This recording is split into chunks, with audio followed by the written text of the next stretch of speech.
Bienvenue sur Excuse My French.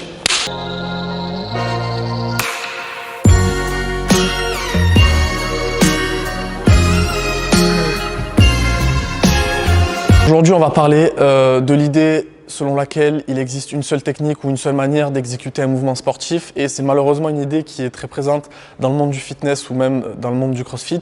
Il suffit de regarder l'avis qu'ont les coachs extérieurs du CrossFit à propos des CrossFitters et de leur manière de bouger, etc. Ou même la vision qu'ont certains coachs de CrossFit très dogmatiques à propos des mouvements et de la manière dont il faut exécuter certains mouvements. Lorsque l'on parle de qualité de mouvement ou d'une manière de bouger propre, il y a deux choses qu'il faut prendre en compte, c'est la variabilité. Donc quand on parle de variabilité, en sport, les experts font preuve d'énormément de variabilité. On peut prendre l'exemple de Stephen Curry et ses shoots à 3 points. Lorsqu'on le regarde faire, on peut penser que c'est toujours le même mouvement et qu'il est réglé comme un robot qui fait toujours exactement la même chose, sauf que en réalité, il est capable de énormément de variabilité selon l'endroit où il est sur le terrain, selon les adversaires face à lui, selon la distance, selon les appuis qu'il a effectués avant et les déplacements qu'il a effectués avant. Et on peut prendre cet exemple pour, par exemple en CrossFit, pour le snatch. Lorsqu'un coach d'haltéro voit un CrossFitter bouger sur un WOD avec un certain nombre de répétitions et une certaine charge, il peut penser que ce n'est pas tout à fait le mouvement le plus adapté, mais il faut prendre en compte cet aspect de variabilité selon la charge, le nombre de répétitions, selon la fatigue, etc.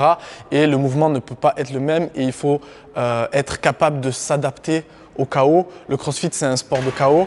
On peut se retrouver dans des situations totalement différentes et inattendues selon la combinaison des mouvements, selon la modalité de l'épreuve ou du test. Donc la variabilité, c'est vraiment un aspect important dans la performance. Ensuite, l'une des deuxièmes choses que l'on peut prendre en compte, c'est la pratique avec conscience. Donc, personne ne peut être dans votre corps à votre place et ne peut avoir vos ressentis. Évidemment, un coach, un avis extérieur peut vous donner les fondamentaux, mais une fois que vous avez les fondamentaux et que vous avez les basiques de mouvement, c'est à vous d'explorer qu'est-ce qui va marcher le mieux pour vous et qu'est-ce qui va être le plus performant, le plus efficace pour vous. D'accord? Donc, par exemple, encore une fois, pour le snatch, bien sûr, évidemment, c'est important d'avoir un coach ou de connaître les basiques du mouvement sur les basiques du mouvement les plus efficaces sur une RM que l'on apprend en haltérophilie ou avec des coachs d'haltéro, la position de départ, le premier tirage, le passage des genoux, etc. etc.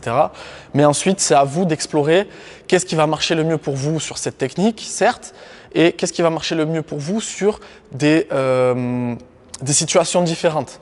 Donc, sur beaucoup de répétitions à 80%, sur un gros volume avec des charges légères, sur la combinaison avec un mouvement de gym ou un mouvement de cardio, etc. Donc, évidemment, moi, lorsque je dis à mes athlètes, lorsqu'ils me demandent si c'était bon, lorsqu'ils bougent, etc., évidemment, le coach, lui, il va avoir un détachement et pouvoir donner un avis extérieur et corriger certains défauts qui sont visibles et qu'il faut corriger, qui font partie des fondamentaux, mais c'est ensuite, moi, je dis à mes athlètes qu'il faut qu'ils soient conscients et qu'ils aient conscience de leur pratique et qu'ils recherchent le meilleur ressenti pour eux. Voilà, j'espère que cette vidéo vous a plu et à la prochaine.